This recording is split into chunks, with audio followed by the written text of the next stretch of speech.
రాశి ఖన్నా ముందుగా బాలీవుడ్లోను, తర్వాత టాలీవుడ్లోను, ప్రస్తుతం ఇప్పుడు కాలీవుడ్లో కూడా వెళ్ళిపోతుండటం విశేషం. ఒకప్పుడు తెలుగులో హవా సాగించి ఆ తర్వాత తమిళంలోకి షిఫ్ట్ అయిపోయిన చాక్లెట్ బాయ్ సిద్ధార్థ సరసన ఆమె నటించబోతుండటం విశేషం.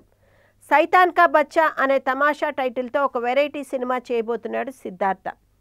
అందులో రాశిని కథానాయికగా ఎంచుకున్నాడు. తెలుగులో పాండవుల్లో ఒకడు పేరుతో రిలీజ్ అయిన కప్పల్ సినిమా దర్శకుడు కార్తిక్ క్రిష్ దర్శకత్వంలో సిద్ధు చేస్తున్న సినిమా ఇది. టైటిల్ చూస్తే హర్రర్ కామెడీ ఏమో అనిపిస్తుంది.